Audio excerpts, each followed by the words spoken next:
Hello, and welcome back to episode 150 of the Elevate Your Running podcast. My name is Coach Sarah, and I'm your host today. And I'm so excited for this episode because we have not only an incredible runner, but an incredible athlete with us today, joining us. And we're going to talk all about the Indianapolis Marathon that we both ran 2 days ago, but specifically, Kallup crushed 2 days ago. Welcome to the podcast, Kallup. How are you? Thank you, Coach Sarah. I'm so excited to be on here. I'm feeling pretty well 2 days post marathon, Yeah. and I'm excited to share about the journey. Tell a little bit Yeah. everybody about myself. I'm so excited because you were in Boulder when we were both training for Indy, and you were in Boulder for a few days. We didn't get a chance to connect, but the universe brought us together because we were DMing on Instagram about maybe meeting up before the race, but I was sharing like, "Oh, I just really want to like hunker down and not get too excited." And you were like, "Yeah, yeah, yeah, same, same." And then I was coming back from brunch and I was walking through the hotel to grab my bags. And there you were in the lobby, and you reached out and said, "Hey." And we connected, and it was awesome. And it was great to celebrate kind of both of our days on Saturday and just celebrate together quickly. And then this podcast formulated really fast as well yesterday. How are you feeling 2 days out? Sorry, it cut out for just a second, Sarah. Yeah, you're all good. How are you feeling 2 days out post marathon? And why don't you share with the audience uh, what you ran? Yeah, so 2 days post Indianapolis Marathon. This is my second time running Indy. I love the course. I love the atmosphere up there. And 2 years ago, I ran 2:40:47. The goal was to run under 2:40 2 years ago. It was my first attempt at a sub 2:40. And this year I finally hit the goal, finally hit sub 2:40. And on Saturday, I ran 2:36:42. I was trying to break the 6 minute per mile barrier, and we got it done, baby. We got it done. Woo! We got it done. Your splits looked amazing. I looked them up after we ran into each other at the hotel, and it was so exciting to see you absolutely crush this goal because it's been something. It's been a goal. You just have the biggest smile on your face right now. I love it. This has been a goal that you've been going after for a while, right? It has, yes. Over 2 years. What was that? 24, about 28, 29 months. I've been chasing a sub 2:40 marathon. And this is my sixth attempt at that barrier, and we finally made it happen. Wow, that's amazing. And I think like if you stop to take and think about what Kallup just said, it's such a process. The marathon journey, the training, and really leaning into the ebbs and flows of all of it, right? Like training isn't linear, racing isn't linear, and you are such a strong testament to not only I mean, you're such a talented runner, but then going after over 2 years, 6 attempts to get under 240, and you got it done on Saturday. It was a great day to race. The It weather was was. pretty good. Yeah. Yeah. The weather was pretty good. For anyone wondering, 236 is a 5:59 average, which is really, really incredible. Kudos to you for that. What was your first marathon? What did you run your first marathon in? It was Emerald Isle in North Carolina, and I ran 5:25 my first marathon. Nice. Nice. 5:25, 5 hours, 25 minutes.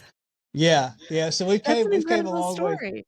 I was Yeah. uh I was in early recovery from meth and heroin addiction. I Yeah. struggled with meth and heroin addiction for 15 years, overdosed on 6 different occasions. My life changed when I was in jail. I came to faith. I started working Yeah. out, started taking care of myself. And then I got out of jail and I decided I was wanting to get into endurance sports, which you see a lot of people in recovery. A lot of people do that get into recovery. And so that's the path that I started to take. That's the outlet that I really leaned into. And I ran that first marathon in, like I said, 5 hours and 25 minutes. And yeah, it's been an incredible journey over the last 7+ years to get to where I'm at today.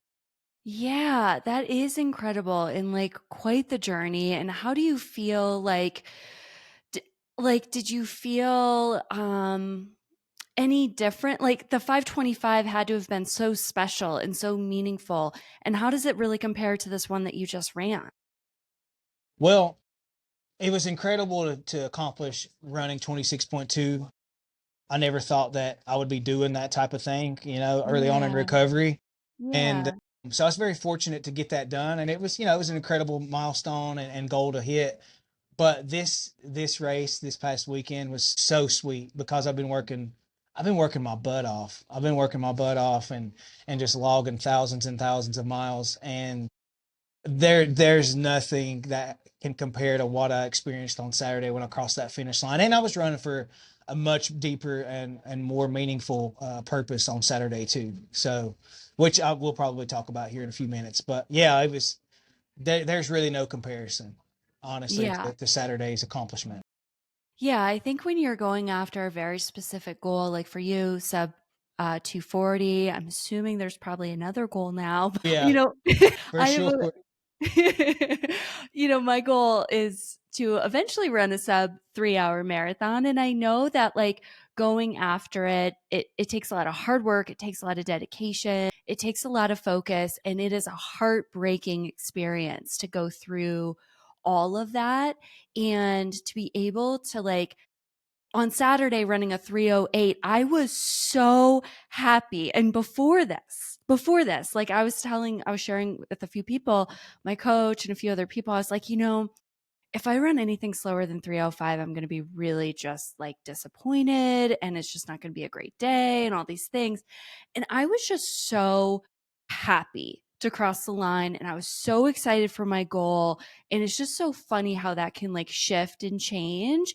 And I can't even imagine like the feeling that you are going to have and that you had on Saturday when you do go after this really big goal and you not only run like a sub 240, you ran a 236, which is huge. That's a 4 minute buffer, which is pretty incredible. Just really quickly, do you remember how close you were to 240 in all of your in the six attempts that you made? I was all over it. Yeah. Yeah. I came Like up, pretty close and then pretty yes, far away. Yeah. yes. I ran 240 47, like I said, at Indy 2 years ago, and then Yeah. Boston 2023, I ran 240 24.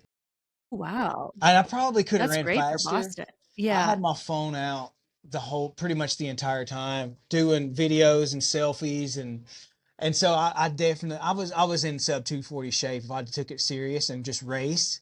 Yeah. I probably would have ran It's tough at 239. Boston. Yeah, and it was my first Boston.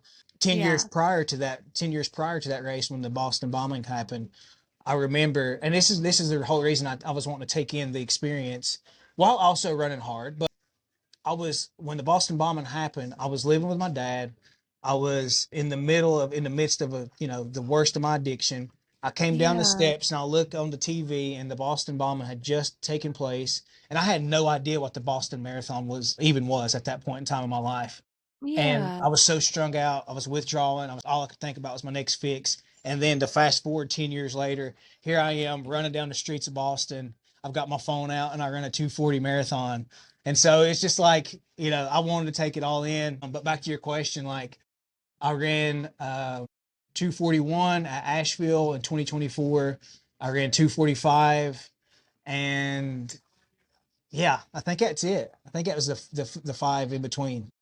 Okay, yeah. So you were like just hovering right around, I mean, pretty close Hmm. to 240 or under 240, but just not quite there. So why Indianapolis for 2024? And what was your like why for this race?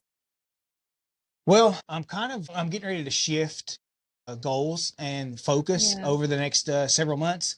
And so this is going to be my last hoorah at the marathon. I love racing the marathon. I love this distance. I've got so much love for just racing 26.2 miles.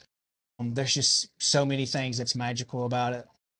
And Yeah. so I knew that like I'm getting ready to shift my focus and start working on transcontinental training where I'll run across the country next year. And so I was like, okay, what's it going to be a good race? What's a fast course? What's, pretty decent weather? And then I was like, I went to Indy last year with my team. I'm a coach as well. And so Yeah. that was our team race. And we had 15 runners do it and pretty much everybody hit PRs. And so I was like, Yeah. we called Indy PR City. And I was like, I'm going back to PR City. and try to chase this goal. And so that was my whole reason for it. I was familiar with the course. I had a lot of great experience with the course. And then as far as my purpose and my reason for this race, we've got our local cross country team here in Swain County in Yeah. Bryson City, North Carolina, where I graduated from. Our girls have just a dominant cross country and track program. They just recently won their fourth state cross country title in 1A. And their coach, my friend Keith Payne, passed away unexpectedly earlier this year. And I went to his memorial service. And this Swain County was his third school that he coached at. And I went to his memorial service and I watched just the amount of people show up that he had coached, that he had taught over, the past several years, get up and tell stories about how this man impacted them with his compassion and with his, just his personality and everything, and just how he would show up for his students and his athletes.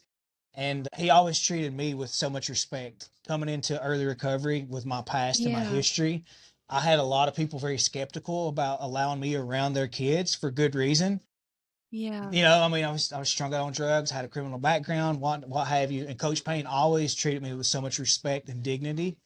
And his kids get up and talk about the type of dad he was. And so I was like, I really believe that having those intrinsic motivators of why we do what we do, because why we do what we do always affects how we do what we do. And Yeah. so I was like, I want to dedicate this run to Coach Payne. And so I was just thinking about that, like in the last several weeks of my training, like nothing is promised. We're not promised the next moment. We're not promised tomorrow. And so I really wanted just to put all my effort and focus and dedication into this training block and then dedicate that run to Coach Payne. And I messaged his wife, Rachel, and I said, I've been trying to hit this goal for years, for a couple of years now. I've not been able to do it, but I said I think with the strength of Coach Payne running for him, I'll get over the hump this year. And I was like, when I get that PR, Rachel, I'm bringing you the medal and I'm putting it around your neck, and I'm dedicating this race to Coach Payne. And so I got the medal, I got the engraving that I want, and I've got for Coach Payne on the medal engraving. It's going to be coming in, and I get to take that medal and that big PR to Rachel, like I said. So it was so sweet, Sarah. It was so sweet. I absolutely love that. Like, you get to be your word in all of this. And I think it's such a big testament to, yes, we can have really big outcome goals that we're going after, but when you can attach your why, and when things get tough in the race, attach it to a person, a feeling, that creates such a bigger impact than going after a time. Do you agree? Absolutely. Yeah. Absolutely. The time is great. The time is, we all want to go out and race our best and everything. And I know for a fact when it started getting really hard around mile 20 to 23, whenever that headwind started hitting us, and I put my head down and I was like, all right, Coach Oof. Payne, like, we got to fight, and I remember why I was running. And so, it gave me so much strength. It gave me so much energy out there when things started to wane a little bit, and I was really hitting some really tough spots. And I remembered why I was running. And so, I try to talk to my athletes about having those intrinsic motivators, like, why are you doing this? Why is this important to you? And helping them to remember those things. And, I think that directly, we know that directly affects our ability to get out the door in the morning and to show up for ourselves and to achieve these goals ultimately.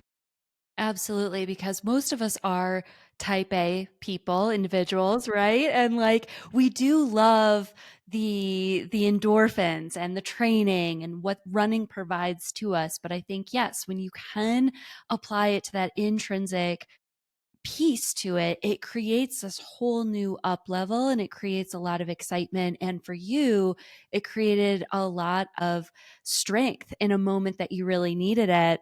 So Miles 20 to 23. I mean, there was like no one cheering on that stretch. I'm like, where are we? I know, I think right? we were running through a zoo actually. It was and tough.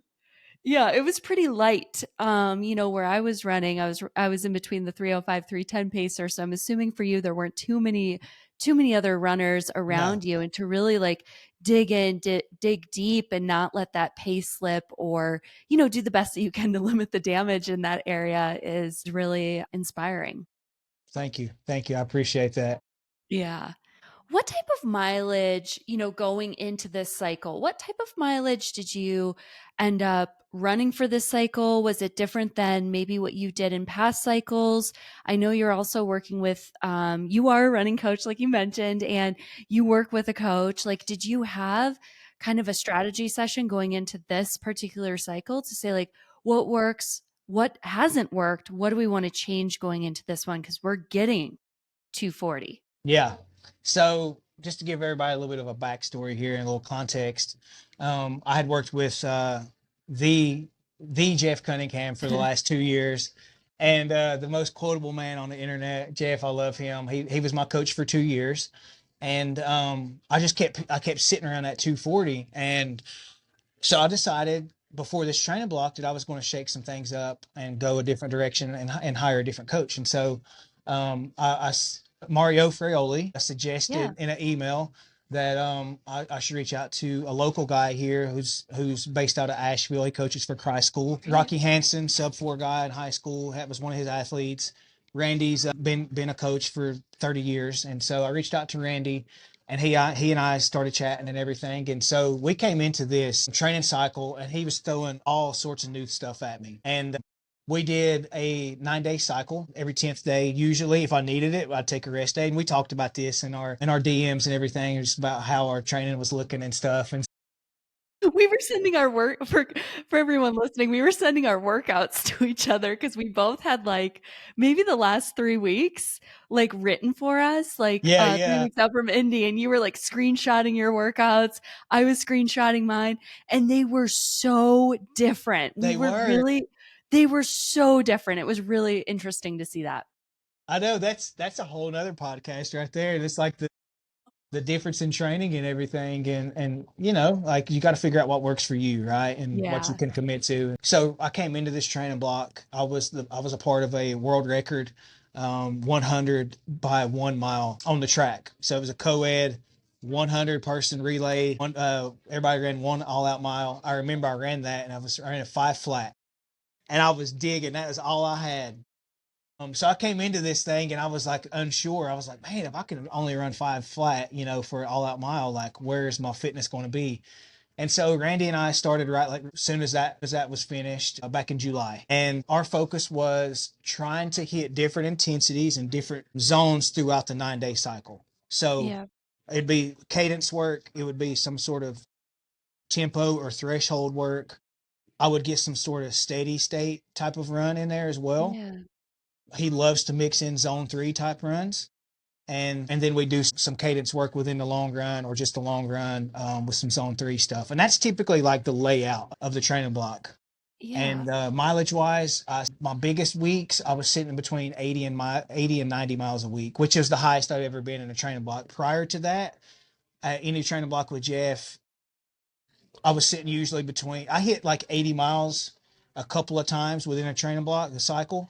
But this time I hit 87 or 8 times, 80 to 97 or 8 times in this training block. So, and there was a lot of doubles. Randy threw a lot Yeah. of doubles at me too. Completely different, Yeah. completely a new challenge.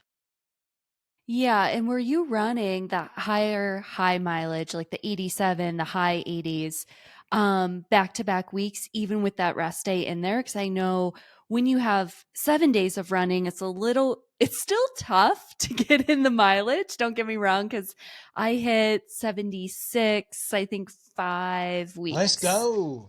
Yeah. That's incredible, Sarah. Yeah.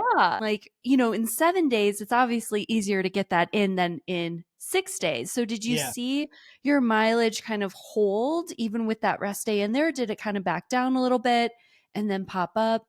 It would back down just a little bit. Yeah, it Yeah. would back down. And then Yeah. sometimes we just ran through. There was a couple of times throughout the training block where I ran 2, 3 weeks in a row. That 10th day, I might just go out and run an easy 4 or 5 miles instead of resting. And Right. it just, and one of the things that I was more proud of, I think, than anything, than hitting the workouts Yeah. was just like how I really was so tuned in and aware of like what my body needed. And so Yeah.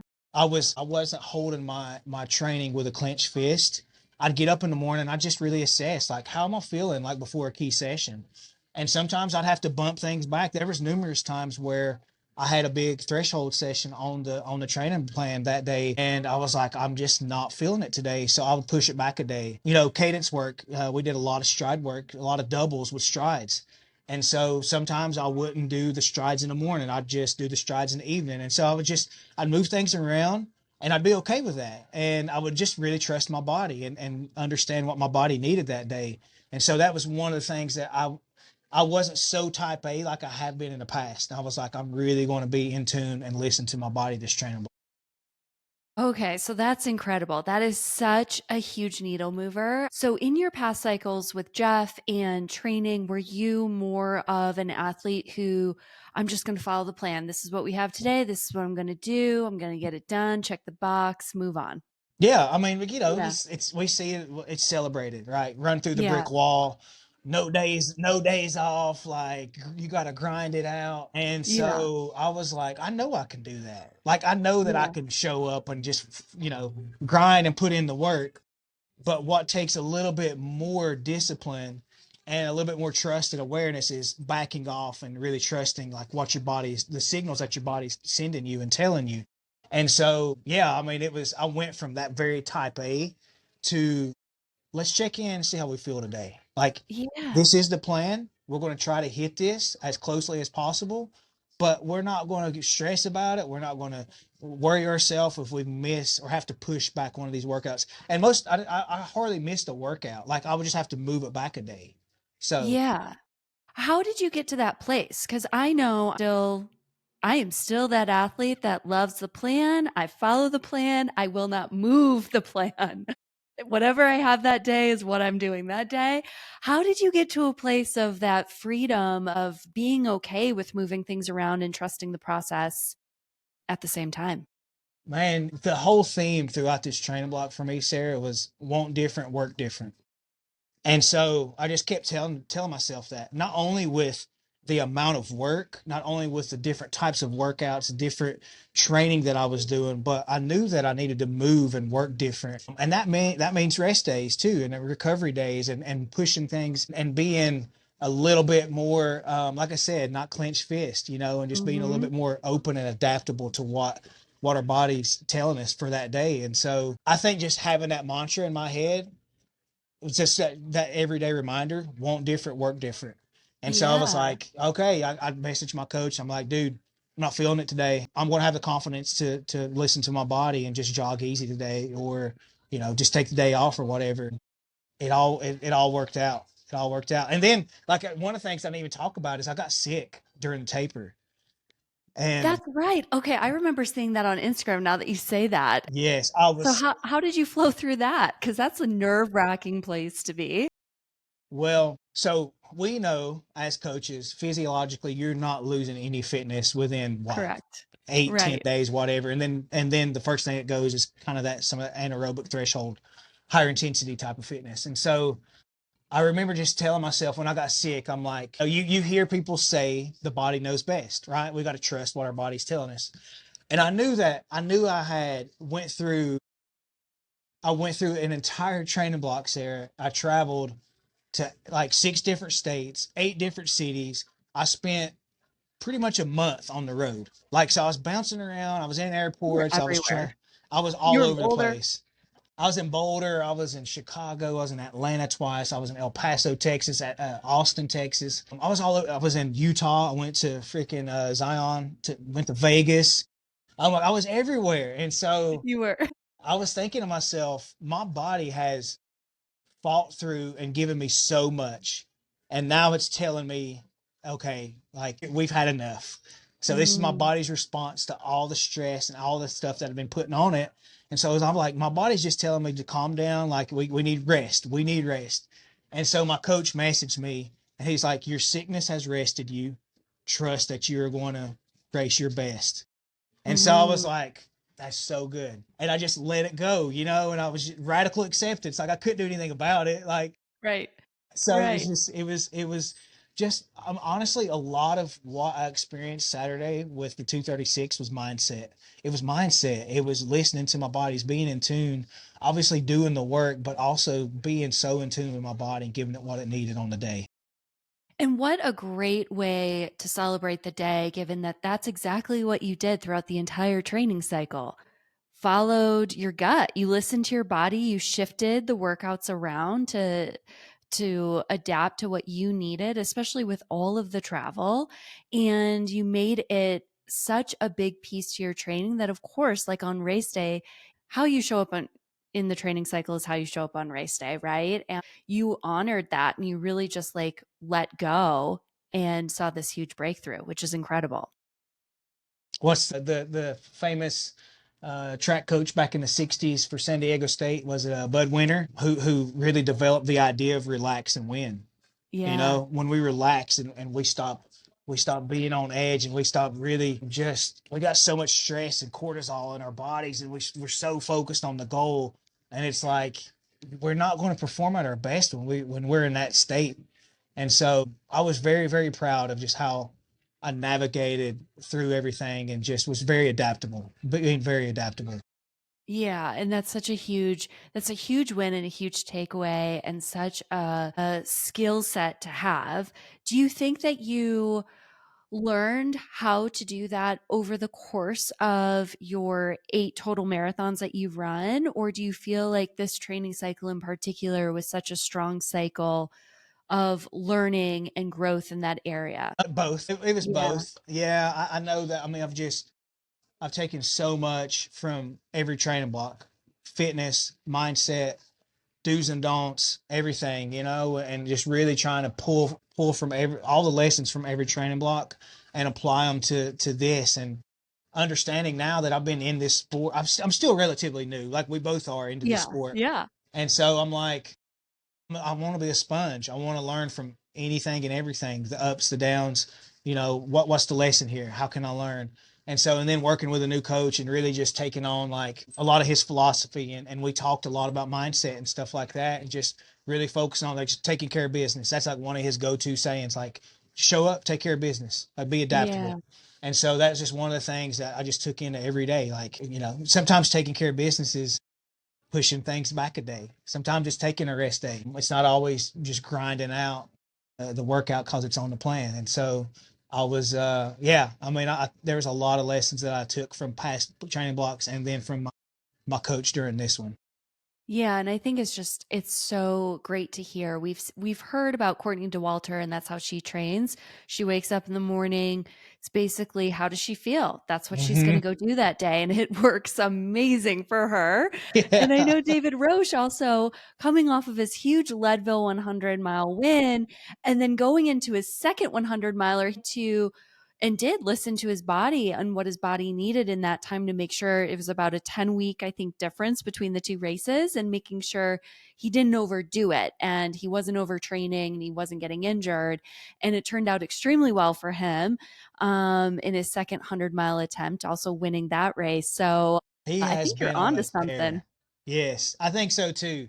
I hope so. We're going to continue carrying this momentum into the next one. And, we got some big goals coming up. So, Yeah, and do you find that when you find such a, like a big win like you did in this flexibility, this adaptation and being adaptive, are you applying that also to the athletes that you're coaching and trying to lead from example from that side of things? you know what? I've not been driving those points home here lately, but I think I need to start doing that a little bit more. Mhm. I definitely, when I talk to them, I have conversations with them about just not putting so much pressure on themselves, Yeah. and remember that this is supposed to be fun. and Yeah. and I was talking to an athlete the other day and she was just having some performance anxiety and everything, and so we're just trying to talk through like the nerves and trying to talk through like just trusting your training.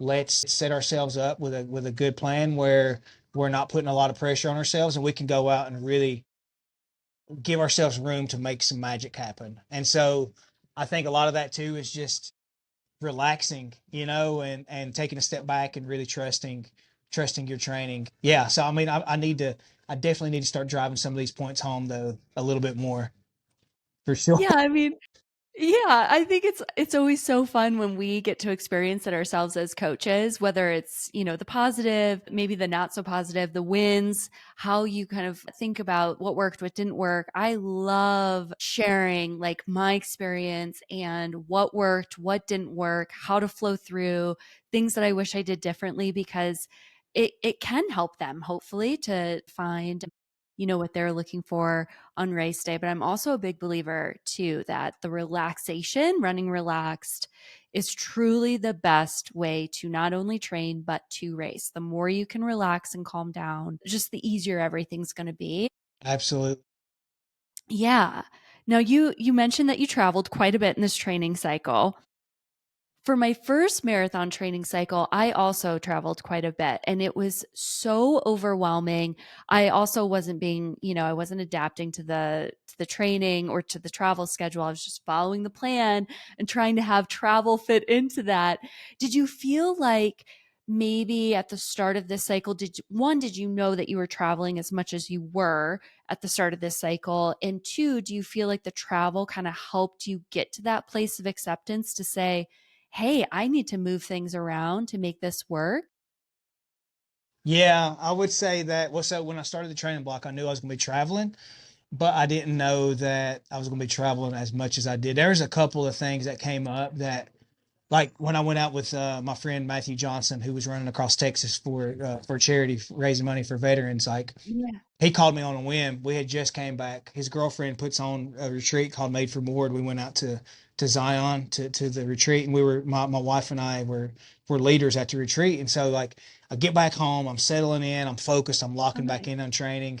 And Matt calls me and he's like, "Dude, I just had one of my crew members drop out." He's like, "Can you come out?" And so I was like, man, like I don't want to. I really want to go experience this, but also too like there's some trade offs here, and so I was like, I'm in. And luckily, Matt was like, yeah, he was running like 40. I think he averaged 48 miles a day. Started El Paso, went to Galveston, and so like I was with him for the first week, and what I did to be adaptive and in that instance was I would get up in the morning, start the day, help him get his day, off to a good start and everything. He'd start logging miles, and then I'd hop out of the van and I would run back and forth on the interstate and get my miles in, and then hop back in the van and I would crew the rest of the day. So I was training on the interstates of Texas and Oh my running through god. sandstorms, running through like The heat? yeah, Probably the running through heat? the heat. Yes, it was insane, and it didn't look like what was on the plan either. Like there was a few days that I didn't hit mileage, and I was just like, you know what?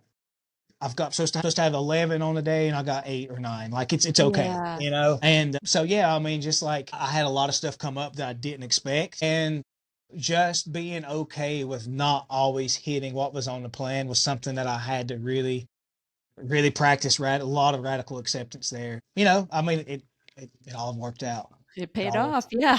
It did. By about 4 minutes. Yeah. That's just so, so great. So you had mentioned that on Saturday between miles like 20 and 23, that was like such a gritty piece to the race, right? What other challenges did you face on Saturday? And did you feel that your mindset needed to shift and pivot earlier than mile 20, or was that really when things started to get a little grindy and you needed to like flip into that new mindset? So crazy story. I got down to the start. I We were think we've parked. all been here. Yeah, we have rookie mistake. But I get down to the start. We're parked right beside Lucas Oil Stadium. Yeah. And I start to warm up. We pay for parking. It's 30 25 or about 35 minutes to start, right? It's like 7:25. Race starts at 8 a.m. And I get out and I start doing through my warm ups. And then I look at my wife, Caitlin. I said, I forgot my freaking gels at the hotel. And she was like, no, you didn't. And I said, yeah. And so the hotel is south of the city. I was Okay. like, you have to go back and get. She's like, I'm not going to make it back before you start. I'm like, I know you're going to have to try to get them to me out on the course. Yeah. So I called my friend Jenny Clayton, who coaches for Jeff. She's like, I'm out here at the hotel. I can be out there to the start and bring you some go gels. So I'm like, all right. So I get there. I got all my warm up gear on. I don't. They won't let me into the friggin' corral, Sarah. They make me go down to the finish around and then come. And I'm like, I'm in the first wave, and they're like, sorry, Yeah. dude, you're gonna have to go all the way around. So listen, No. I've got my long sleeve on, I've got my joggers on, I'm trying to stay warm, right? Don't want to be out there shivering, losing energy. And so I see one of my friends from Chicago just happened to be coming down. And I was like, Martha, here, take my clothes. And I threw my clothes to her.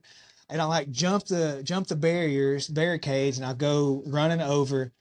I get the gels. Jeannie, I still don't even know where Jeannie's at with the gels. Like she said, I'm going to be on the right side when you start the race. Be looking for me. Yeah. I get into the corral, Sarah, and it's less than a minute to go when I finally step into the corral. Wow. So my nerves are all over the place. But Yeah. I was like, Yeah. okay, we're here now. Like we're let's just start our race. Let's just get this thing going. We start half a mile in. I look and I see Jeannie, and I'm like, okay, like I've got 3 gels. In my mind, I'm like, that's going to carry me through at least mile 10. Yeah. So I grab the gels, about drop them.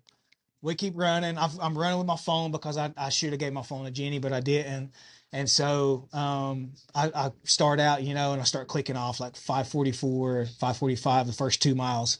And I'm like, okay, I'm a little too hot. So I'm like, look down my watch as I went back off for a mile, just get the heart rate down a little bit, bring the effort back. And then mile 3, I dropped a 6:32. And I'm like, what the hell am I doing? Like, this is way too slow. And so, like, at that point, I'm like, okay, start dialing it back in. My friend Rob Jack, who I was talking about a minute ago, we had similar goals. He'd sent me his pacing strategy before the race, and we were planning on running together, but I didn't get down there in Nice. time. So I look behind me and I hear Rob talking. So he comes behind me and we just fall in with one another and we just start working together, right? So great. Chopping it up, talking, making sure we're at the right effort, and we just start clicking off the miles. Up until that point, though, Sarah, I was considering. I'm like, do I step off the course and go run Richmond next week? Like, because I don't even have my gels. I'm like, if, Yeah. if Caitlin doesn't get me my gels out here, I don't want to race a marathon and not have the fuel that I need. And so Yeah. I'm like going. These are the thoughts going through my head. I'm like, what do I do? Like if I don't see her by mile 10, then I step off the course. Anyways, finally got everything figured out, right? Me and Rob start working, and we're just starting to click off miles, like 6 minutes, 5:55. We're sitting around that pace. We come through the halfway mark. It's 1:18:22. And I'm like, okay, I wanted to come through at 1:19. Okay. I want to do Great. 1:19, 1:18 on the back half. So we come through a little hot, but I felt what you should feel good at mile 13. Like you Yeah. should not be falling apart. But I'm like, okay, that's the beautiful thing about the marathon. Like you're riding that line of like going a little too hard or you're not, so it's like trying to Yes. find that perfect effort. And I'm like, I feel really strong and I could surge. Like I would surge a little bit. And so we just kept on clicking them off 5:55, 6 minute pace. And then at mile 17, it just clicked. At mile 17, we're approaching, we're climbing that small incline. You top the Yeah. hill and you drop back down on the backside of it. We climb that incline and there's 5 of us. It's me and 4 other guys. And I'm so hyped up. And I'm like, it's a great day to effing race a marathon, guys. I'm looking around, I'm clapping, I'm screaming, I'm in the zone, I'm locked in.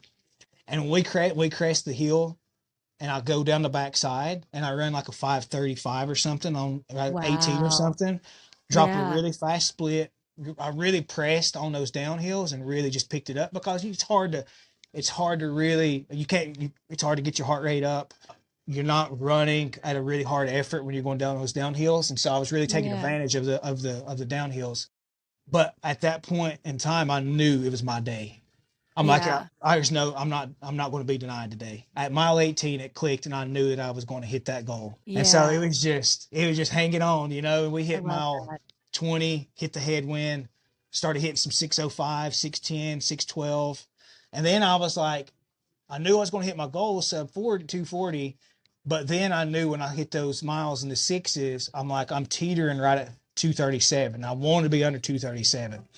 So me and Rob we're just sharing the load. I'd go ahead, he'd get tucked behind me, we'd go back and forth, which is very helpful just to kind of, chop it up like that. But We get to mile 24 and turn the corner there. We start heading downtown again. And I'm thinking to myself, you got to start dropping some faster splits. And that's really when I started like getting in tune with my purpose, with my reason, with my why. Yeah. And I'm like, Coach Payne, like I started like tears welling up, thinking about my friend, Coach Yeah. Payne, just thinking about, the impact he had and the man he was. And I'm like, come on, Coach Payne, I need some strength right now. Come on. And I'm just talking to myself and I just start. And I kept telling, one of the things my coach worked with me on was he was like, I want you to be able to have really high cadence deep into the race. And so a few weeks ago, 4 weeks before the race, he gave me a 24-mile run with a pickup every 10 minutes at like LT pace or slightly faster. So Okay. 24 miles every 10 minutes, I'd run 5:15 to 5:20 pace every 10 minutes. And so I pulled from that. I remember I was like, I ran 24 miles and I was hitting 5-minute pace on mile 20, 21, 22. I can do this. And so I Yeah. really tuned into that and that muscle memory. I'm like, pick them up, put them down. Let's get this cadence up. Let's get this cadence up. And that was really helpful to do some of that cadence work within the long run. Yeah, the mile 26, I ran 5:44. I closed with Woo! like a 5:30, 5:40 Love pace it. on the last 400. Yeah. Oh my gosh, that's so special. I know when you have those days, I've had them in training quite a bit. Like you just, like today's going to be a good day. Like it just feels good. You're kind of at that threshold, you're at that line, you can hold it. And it's just so powerful. And I think it also creates a lot of momentum for you to like have more confidence and to keep going and to have a clear mind and to think about all your training and all the things that you've done leading up to this race and how you can apply them in that last 5K for such a strong effort.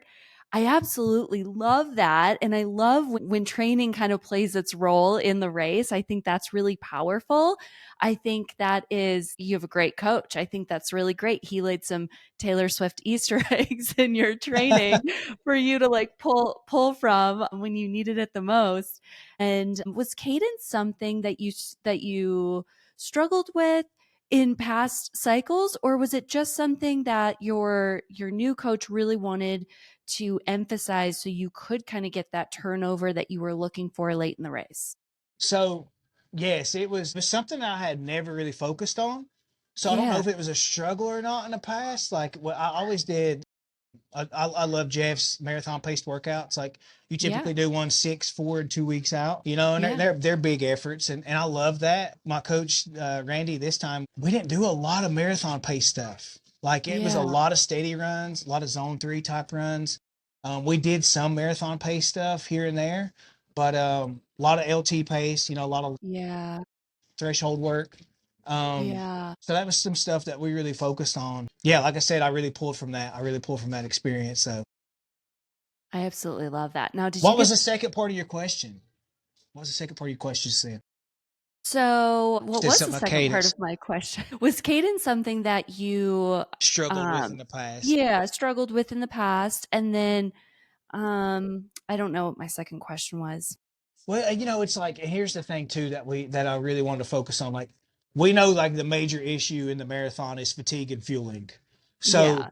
so how can you become fatigue resistant, right? How can you really fight against that and build that resistance throughout your training and really learn to teach the body to get a high cadence, good leg turnover in a fatigue state. And so one of the things that Randy always did throughout training, even like I said, we did cadence work every week where I'd have 8 miles, something like that. And then we finish off with 8 or 10 reps or 10 strides. So it's like you've got over an hour of running or more on your legs. Yeah. You got a little fatigue, you generate a little fatigue there, dealing with some of that. And then we would constantly do strides at the end of these runs, these base runs. And we do that multiple times a week. Like we do it 2 to 3 times a week. So, and Nice. it's kind of like David Roche has been talking about, like in a lot of his podcasts, like he's huge on strides. He's got a lot of his runners doing it 3 times a week. Like Hill Randy's, strides, yep. flat strides. Yeah. And Strides are Strides are king. Strides are great. Now, were Strides you targeting like that typical stride? So you were doing 8 to 10 reps of maybe like 20-ish seconds, or were they 20 to longer? 30. Some of them were Yeah. longer. He gave me some 30s and 45 seconds. But most of the time it was 20 to 30. Most of the time it's 20 to 30 seconds.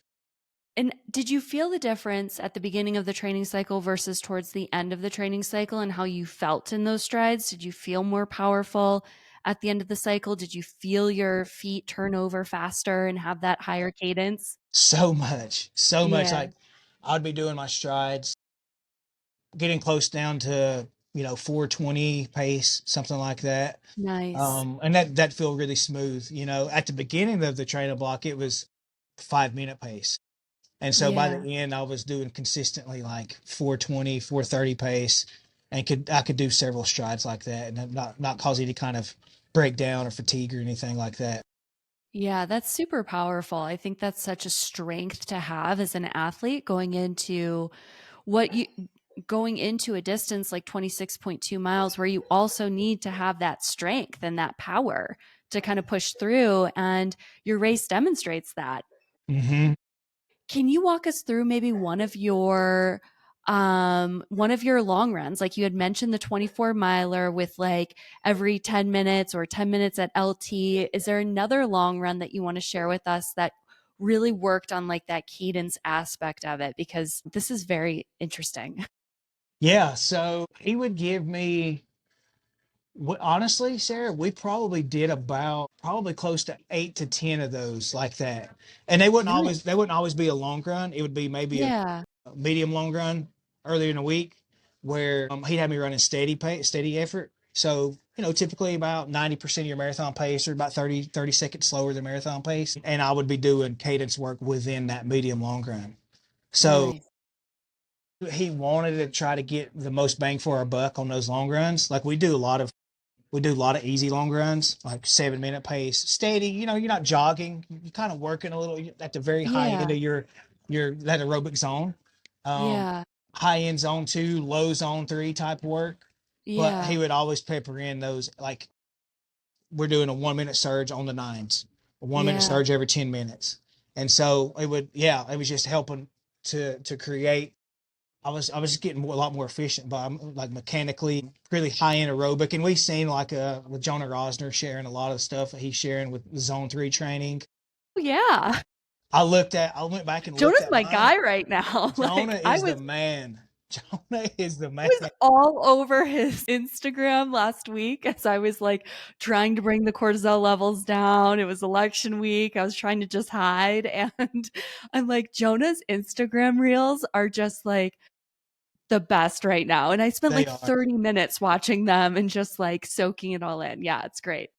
And he's going to be in Boulder, and he's going He to be in is. I think it's the same week. Is it the same week that. that you are? Yeah, yeah. Are you guys going I've to the same actually. thing?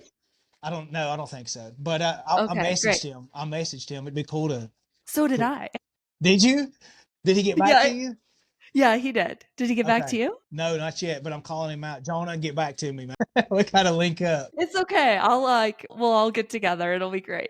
Yeah, yeah. We got to go down to the Scratch Cafe. Yeah, yeah, that would be fun. That'd be really Yeah. fun. So, but yeah, we did a lot of cadence work. A lot of cadence work within the long runs, within medium long runs. Yeah. That's probably now looking back on it, that's like his bread and butter. That's his Yeah. bread and butter. It works. That is so incredible. I mean, it worked really, really well for you. And I know, anytime there is a coaching change or a training stimulus applied to a new training cycle, there's new training stimulus applied to a training cycle. Typically there are results there because your body gets this new stimulus that it hasn't Hmm. had before, and you get to really tap into your potential. Did you feel like your race plan with Indy on Saturday was similar to other race plans in the past, or was this a brand new race plan and what was your race plan? Was it to go out like at 6 and hold, or maybe like 6:05, 6:10, or was it supposed to be more of a progression, or can you kind of talk about that? I like more of a progression. So do I. Yeah, that's typically what I lean towards, even with race strategy with my athletes. And so whenever I talked to my coach, I was like, hey, this is, what do you think about me going out around 6:05, 6:08 pace for the first 5 miles? And he's like, I think that's a great idea. And then he was like, once you hit that 4 or 5 mile mark, he's like, let's go ahead and start hitting pace. And Yeah. I'm thinking to myself, like, and I even told him, I said, dude, we've not hardly done any marathon pace work. Yeah. And So he how was, did you like trust in that? I honestly was like, we're just going to send it and see what happens. And hopefully we don't blow up. And he was like, he said, Caleb, I've been doing this for a long time. He's like, how I'm coaching you works. Just trust the training, trust the Yeah. process. And so I was like, all right, we're going to try it. And so we went out a little hot, Yeah. backed off, course corrected, slowed down a little bit, started hitting some 6:03, 6:04s, went through the 10K mark about 30 seconds faster than I wanted to be. But Yeah. then I started hitting pace right around mile 5 and 6. I started hitting 6 minute pace, like Nice. consistently, Yeah. and even Just locked faster. in. Yeah, just locking in. That's so great. I love it. We had very similar days, except opposite. So I also love a progression, but I just progressed in the opposite way in the second half. And also, yeah, I came through the 10K like 20 minutes or sorry, 20 seconds slower than I wanted to. And I'm like, oh, I got to make up time. Even though in the first 10K, it's like, you still have a long way to go. So you can make Yeah, up the time. Yeah. yeah. Yeah, that's just incredible. I love that. What does your recovery look like now after the marathon? You mentioned a pretty cool goal for next year, but like what are you doing now between now and the end of the year? So I'm going to take about a week off. I'll run. I'm going to Atlanta to a run club called a Run Easy. I'm showing my short documentary called A Runner's High. I've been doing different screenings all over the Yeah. country, sharing it's basically my story, how I got into running, um, Yeah. and what I'm doing with my running, and is how I'm trying to attach it to something more purposeful, like our men's recovery home here in Cherokee, North Carolina. So I'll be running with Run Easy, showing the documentary. Other than that, I'm really going to take some time away, like take Yeah. 7, 10 days off, but I might run here and there just a little bit, maybe Yeah. 4 or 5 miles, just super chill. But after that, I'm on the hunt for a coach for my transcontinental run, which Yeah. I'll be starting in March of 2025, and I'll be running from San Francisco to Wilmington, North Carolina, and the goal is to run that in 50 days and run 62 miles a day. And so we've got a huge shift in mindset and training and stuff. And so, but leading up to the end of Yeah. the year, like I said, I want to get back into training here soon, though. Just start Okay. getting my mileage back up, easy miles, just base mileage, Yeah. and I want to go out and probably rip 100 miler Nice. in January. I would love to podium Yeah. and see if I could run around 17 hours for 100 miles. So Yeah. Well, you have the road speed to do it. I So, do. I do. yeah, I think I could be dangerous. yeah, absolutely. I think anytime a fast road runner goes onto the trail, like, watch out, watch out. I mean, you've seen it from David Roche, like he's Yeah, crushing it. Like he said, yeah, like he lined up for Leadville. He wanted to be a sub 4 minute miler. So exactly. Yeah, you gotta be there's fast. You something gotta to be fast. that. There's There's something. 1,000% something to that, Yeah. absolutely. So is your, run across America, is that about 3,000 miles then? I just It'll be quickly about did 3,200. 32. Yeah, okay, great. Wow, that's incredible. Is there a specific type of coach for that? Or Somebody would it that's be like an ultra coach, or an ultra how does that coach, work? somebody that's efficient and has some experience at multi-day events. So that's kind of what I'm looking for. That's kind of what I'm looking for. Yeah. Yeah. Well, I good mean, luck. yeah, I appreciate it. I appreciate Let us it. know who you find. Maybe Jonah's up for the job. Who knows? Yeah, okay, that's a good idea. Yeah, he's a coach. He is a coach. Um, Now I know at the very beginning of the episode you mentioned the reason why you got into running, and you also mentioned your documentary. Do you want to share more with the audience about your documentary and where you're going to be across the United States if you have more screenings lined up, and if you do or don't, like where people can access that online if that's an option? Okay, yeah. So my documentary is called A Runner's High, and it tells a story of how I got into recovery. And then my journey of running the Trail of Tears in 2018, I ran from Cherokee, North Carolina, along the Bend route of the Trail of Tears. I'm Native American. I'm Cherokee, and Yeah. that run was just a way for me to heal, to grow, to tap into a deeper sense of purpose, and gain a lot of confidence, and I got a lot of support throughout that journey. Made a lot of connections that I still have today, across the southeast and stuff. And so it's 20 minutes long. It's on the film festival tour right now, so it will be out on YouTube very soon. So I'll keep you Great. posted on that. It's been accepted in some film festivals. It was accepted in the Bend Film Festival in Oregon last month. So it was 20. It was one of 20 out of 2,000 submissions. Wow. Every time I've showed it, Sarah, there's not a dry eye in the house. It's a beautifully directed cinematography is just next level. The guys did a really good job on it. A couple of friends of mine named Alan and Cam, it's called Dialed Film is the name of their company. And Yeah. so, yeah, I mean, we've been doing that. I've shown it in Boulder. That's why I was out there previously. Yeah. The Gouchers actually came. Adam and Kara came out and seen it.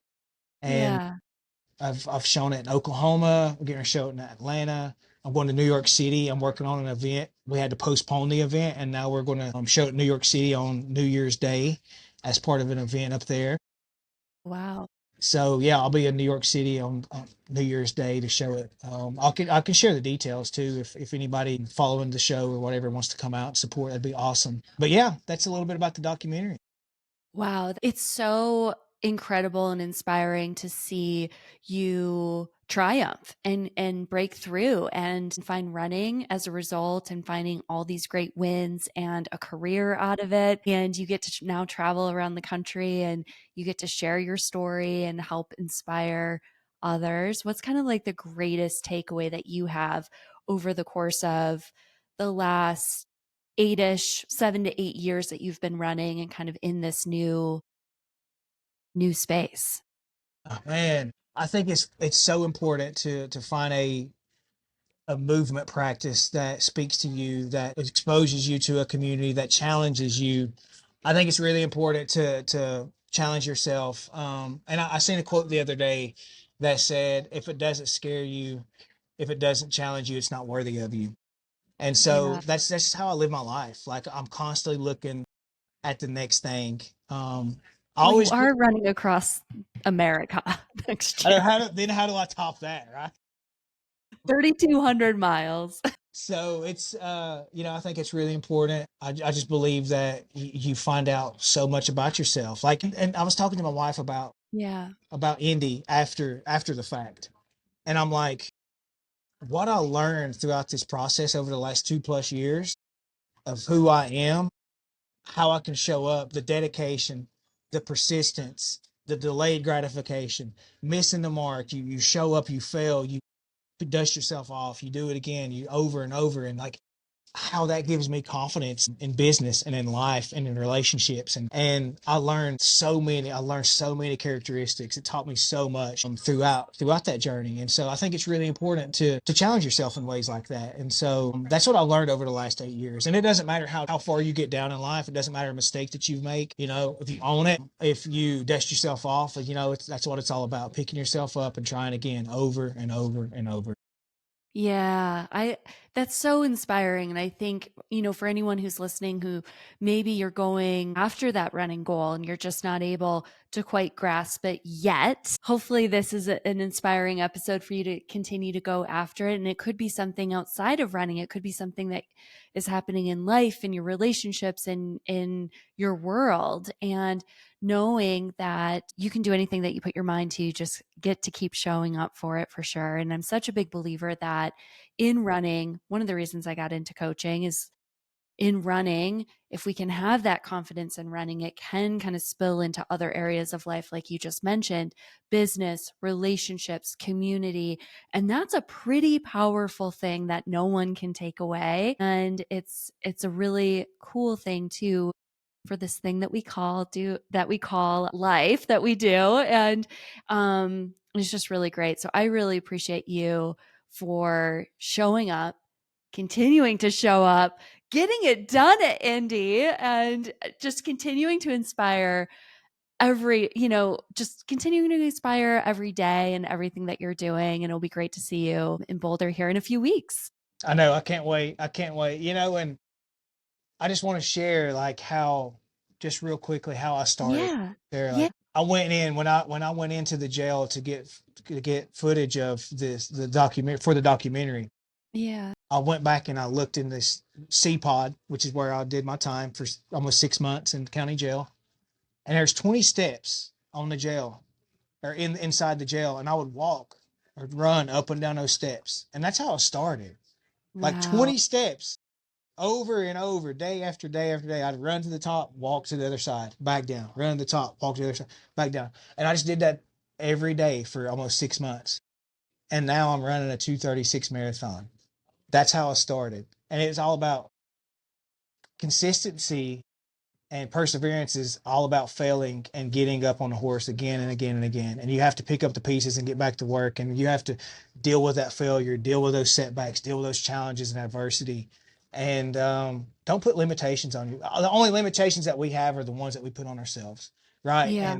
And I think just having a support system, having a coach, having a training plan, all those things are so important. And if you can just continue to show up and do the work, you will get there and you will achieve what it is that you're after. Yeah, that's so powerful. That's such a powerful way to end this episode. Thank you so much, Caleb, and sharing all of that. And I can't wait to watch your documentary. When it's live on YouTube, please send it over and I'll I send it will. out at least to the Elevate team and I can drop it in the show notes or drop it in yeah, like the podcast show notes when I can. And I think it's just going to be a really great thing for all of us to lean into and to hear more of your story and to, really decide how we want to go about life. And that's really what this is all about. How do you want to show up? What do you want to do? How big do you want to go? And the sky is the limit. And you are proof of that. Thank you. I appreciate it, Sarah. I can't wait Yeah. to hang out with you here in a couple of weeks. It's gonna be I fun. know. It's going to be great. We'll be at Scratch. It's going to be awesome. Yes, I cannot wait. I cannot wait. Awesome. Well, great. Well, where can our audience find you online if they're looking to connect with you um, and and hear more from you? Okay, yeah. So I'm on Instagram at recovery line 86 underscore recovery line 86. I actually just started a YouTube page. I'm trying to grow that over the next several months, especially with training for TransCon. So you can search my name on YouTube, Kallup McCoy II, and on just Facebook under my name, Kallup McCoy II. And yeah, also I got to plug in my nonprofit called Res Hope Recovery and Consulting. Yeah. And our focus is helping men struggling with mental health issues and substance use disorder. And we speak in schools. One thing I didn't share: 2 days before I raced my marathon, took a little detour to Ohio and spoke to over 200 students, and shared my story, showed my documentary, and had so much impact with the students, had a lot of feedback and everything. And so that's something that we do with our organization is go into the high schools. We serve, get out into the community and serve the community. And also we got a men's program where fitness and endurance sports is going to be one of our pillars to help these men recover and get well again and get healthy. So I That's can send you that incredible. link as well. Yes. And what is the name of that charity again? It's called Res Hope Recovery and Consulting, and we've Great. got we've got a website too. So if anybody feels inspired to check us out and support us, we'd appreciate it. I love that. All of this information will be in the show notes for the audience to reference. And I thank you so much, Caleb, for your time today, for your energy, for saying hi on Saturday and we getting to celebrate. It was really great. I It appreciate you. was. I can't wait. We'll have to do it again soon. Yeah, for sure. Sounds great. Thanks, everyone.